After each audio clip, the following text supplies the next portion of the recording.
Hey everyone, welcome back to my channel and thank you so much for watching today's video. Today I wanted to talk about some eyeshadow palettes I'm glad I did not buy in 2021. I just uploaded a video sharing the best and worst palettes that I tried this year, so I'll link it below if you guys want to check it out. But as I was looking through all of the new makeup releases that launched in 2021, I realized there were a few palettes that I thought about buying or I was tempted by that I decided to skip over, and now I'm glad I didn't buy them. Maybe they got really bad reviews, maybe I was able to duplicate them with something in my collection, or maybe the hype just died down for me. Sometimes that happens. If I see a new makeup release and I just wait, I completely forget about it. So I thought I would share them with you guys in today's video. I've done this video the past few years and I just think it's fun to kind of look back at eyeshadow palette launches from the previous year. So let's jump into it. So Melt Cosmetics released a few different palettes this year, and I feel like Melt Cosmetics launches didn't get a ton of hype this year, especially because their eyeshadow palettes were maybe a little bit more subdued compared to what they've done in the past. But I will say, I remember saying either at the beginning of this year or maybe last year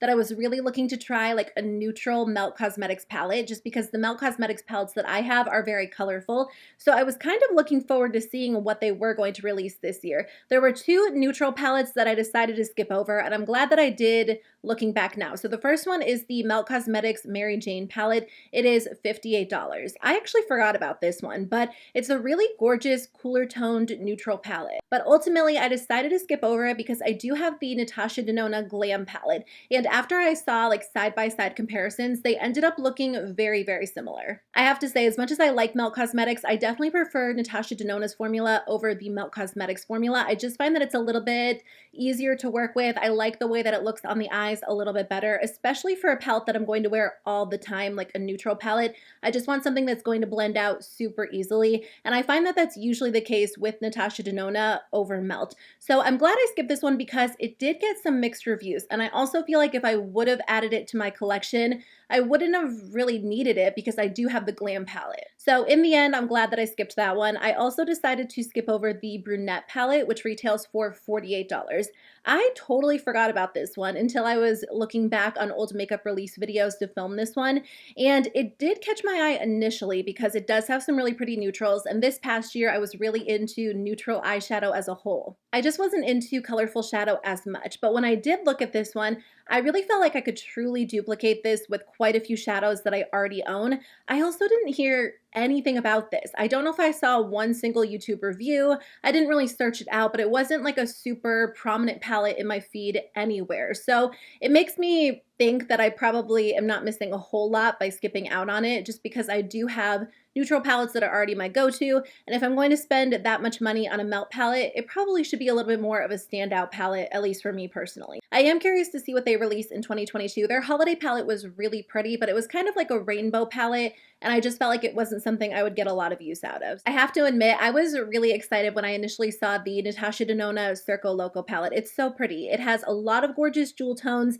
The shimmers definitely jump out at me, and I hear so many good things about this one. So I do think if I would have purchased it, I would have been happy with my purchase, but the reason why I decided to skip it initially is just because of the price point. I felt like $129 was just too high of a price tag for something I would have only worn on occasion. Again, I didn't wear too many colorful eyeshadows this year. I will wear them occasionally. Like today's look is a little more colorful. It's like colorful and neutral, which is kind of what I went for this year. And this one has like true colorful shades. So I feel like if I would have spent $129, I wouldn't have really gotten my money's worth out of it because I don't know how much I would have really reached for it practically. I still love colorful eyeshadow and I hope to wear it a little bit more in 2022.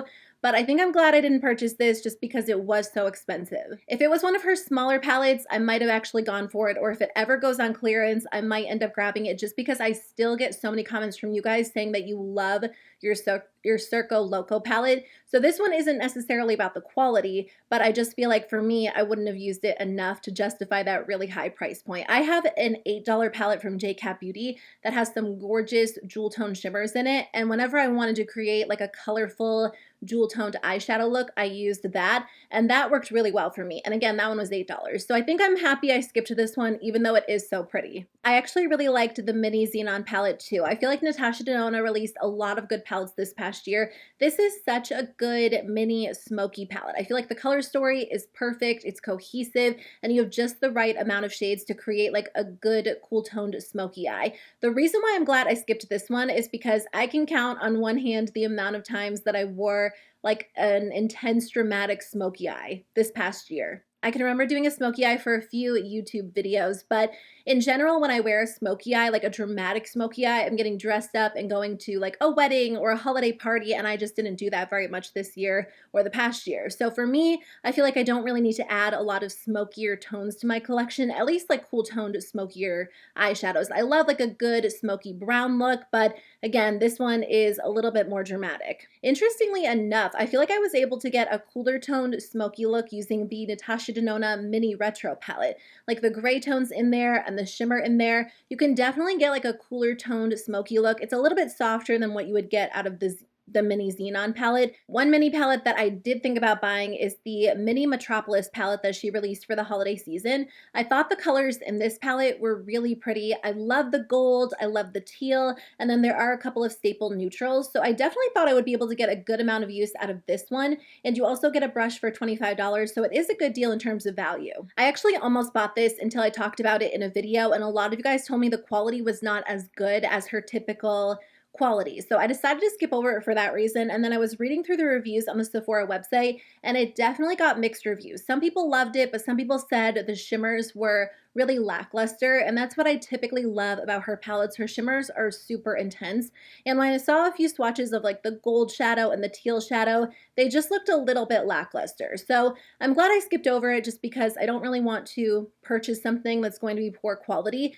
and she does have a lot of palettes that are really good quality, so I'd rather save my money and get one of those, but I do think the colors in this palette are really pretty.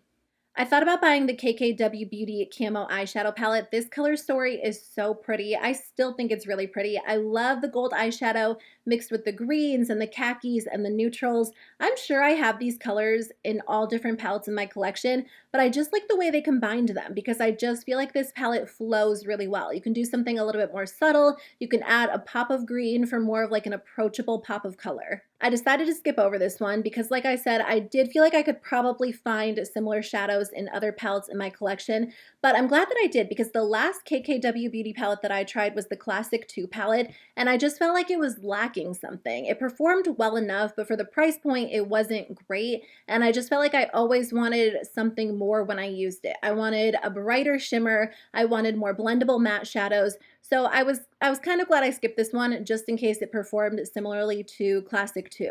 It probably goes without saying, but I'm glad I skipped over the Hourglass eyeshadows. These are just ridiculously priced, especially now because reading through the reviews after people have had the chance to try them, they're really not getting very good reviews. Hourglass charges $29 for their single shadows, which, to be fair, there are other brands that charge a really high price tag for single shadows, but this release feels a little bit more out of touch. I think it's because other luxury brands like Natasha Denona or Pat McGrath have eyeshadow palettes that actually retail for a lot less when you break them down per shadow compared to what Hourglass is charging. They have empty palettes you can customize and make your own.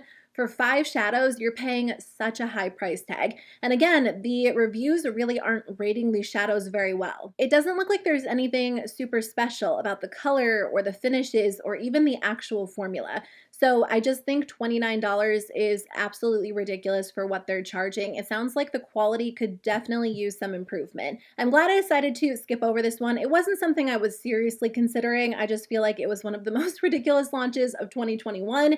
And looking back now, especially reading those reviews, I just feel like it would not have been worth it. This palette from Vanity Makeup is really pretty, and I will admit that I was slightly tempted to pick it up. I don't know if I would have purchased it, but I did consider it for a second just because it looked so pretty, and it was a brand that I hadn't heard of. The packaging looked nice, the colors looked nice. It kind of reminded me of Tati Beauty in the way that it was laid out and the finishes, so I thought maybe it could fill a void that Tati Beauty left in the beauty space. I do still love my Textured Neutrals Volume 1 palette. It's really pretty, but it retails for $95. That just felt like a lot of money for a brand that I hadn't tried, and a neutral palette. I don't know, I kind of go back and forth. Like, part of me is willing to pay a little bit more for a colorful palette with interesting finishes that is super unique to my collection because it's not something I really own. But then part of me is willing to pay a little bit more for a neutral palette that I'll get a ton of use out of and wear nonstop.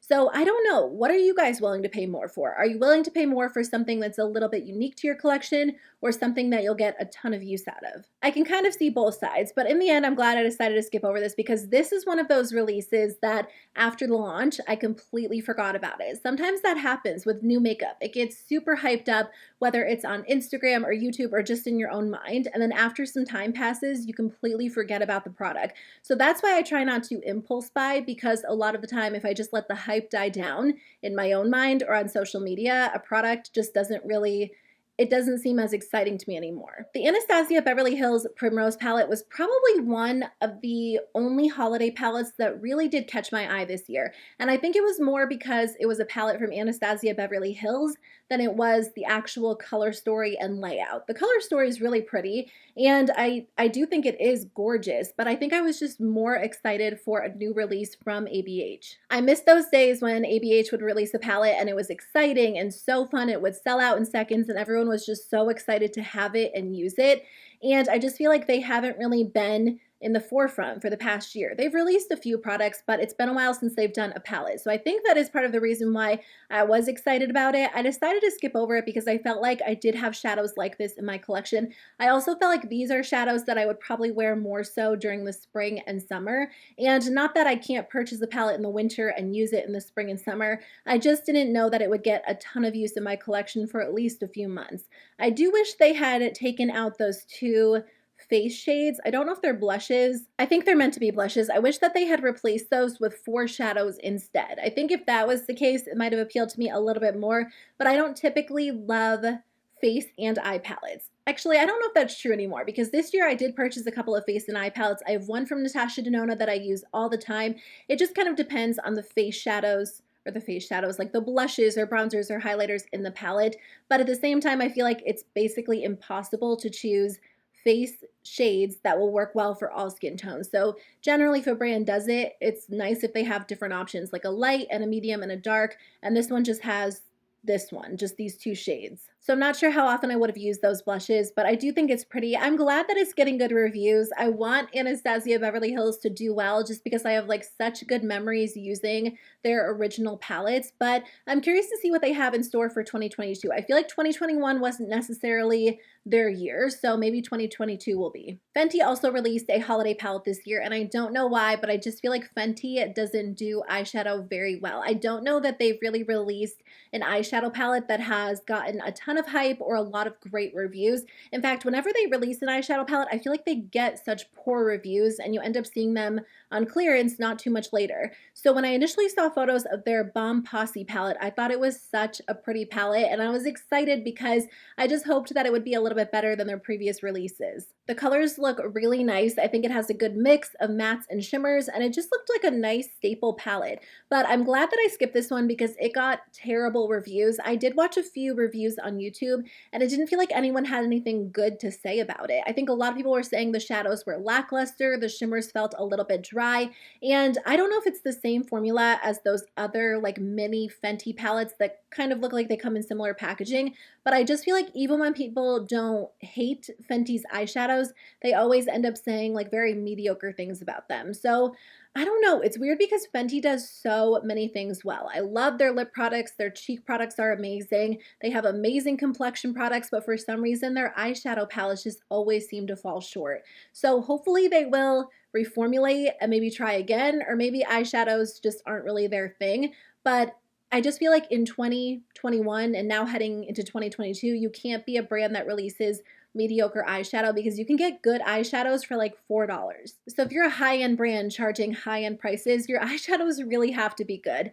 So I don't know what it is about their eyeshadows. They just don't typically get very good reviews. Colourpop released a lot of palettes in 2021. I'm curious to know how many palettes they released because it felt like every time I turned around there was a new Colourpop palette. They also had a lot of Ulta exclusives, so there are probably like 30 palettes that I just completely missed from Colourpop because it's impossible to keep up with them these days. That's kind of why I've backed off on my Colourpop reviews. I just feel like by the time I get like a review roundup ready to go, there are already 10 new releases, and whatever I was going to review is basically old news at that point, or it's sold out and they've discontinued it. So I don't know. I feel like Colourpop, they used to be my favorite brand and they've fallen off a little bit. I just want them to slow down in 2022. I understand they are a business. It is their objective to make money.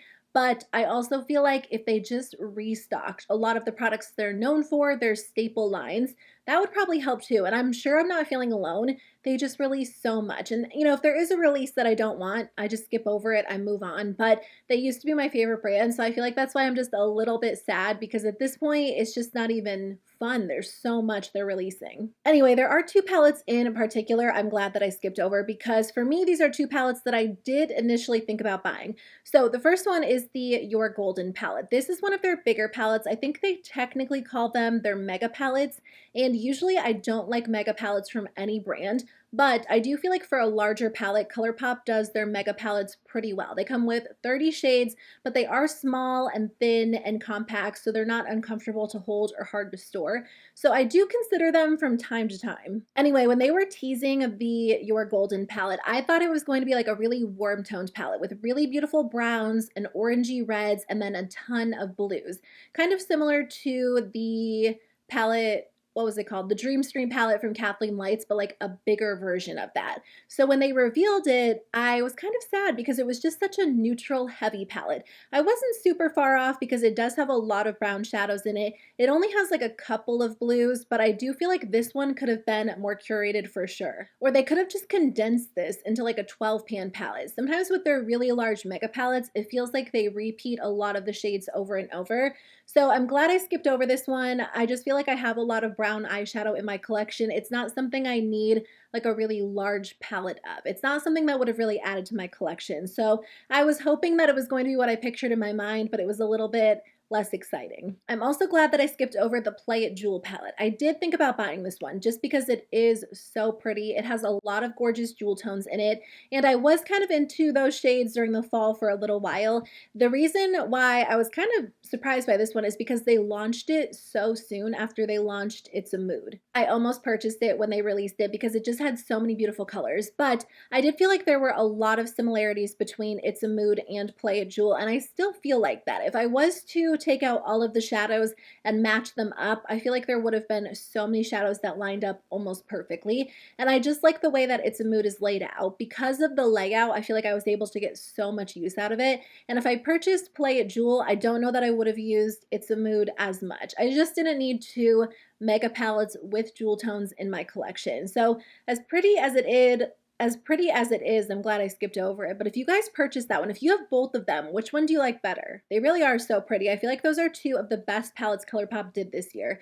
Okay, so the last collection I'm glad I skipped over is the Urban Decay Prince collection. They did two different palettes for this one, and I know some people liked them, a lot of people didn't. I just feel like Urban Decay isn't quite Urban Decay these days. I think what they tend to do well is their Naked line. They tend to do basic neutral palettes the best, and I know a lot of people want to see something more colorful from them, but I almost feel like anytime they try to branch out and do something, it doesn't do as well because they're not willing to fully commit. And it's so weird because I feel like when I first got into makeup and I got into beauty YouTube, a lot of people were raving about so many different colorful Urban Decay palettes. So I hope for 2022 they kind of bring back that old side of them and really commit to some fun, unique, colorful palettes. I don't know why they don't, because I feel like I keep losing my train of thought. I feel like if they were to commit to like a really colorful palette, it would have to sell better than like these half colorful palettes like Naked Cyber or the Prince palettes. It looks like they tried to do something a little bit more colorful and unique, but they wouldn't fully commit to it. So I feel like they should have their two sides. They should have their naked side, which is a more neutral side, and then they should go back to their more unique creative side and create more colorful palettes.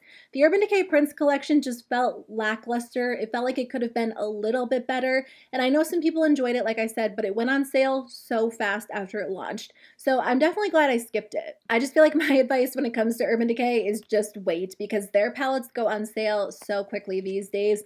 I mean, after like a month or two, you'll typically see their new releases on sale for close to half off. So I don't know, I just miss the old Urban Decay. I know people have been saying that for a while, but I'm hoping that in 2022, they switch it up, they bring back the colorful palettes, at least for the holiday season. They used to do that during the holidays, and I just miss that part of them. So anyway, those are all of the palettes I'm glad I didn't buy in 2021. Thank you guys so much for watching today's video. Let me know in the comment section below if there are any palettes you're glad you did not buy this past year. I would love to hear from you, and I will see you guys very soon with a new video. Bye.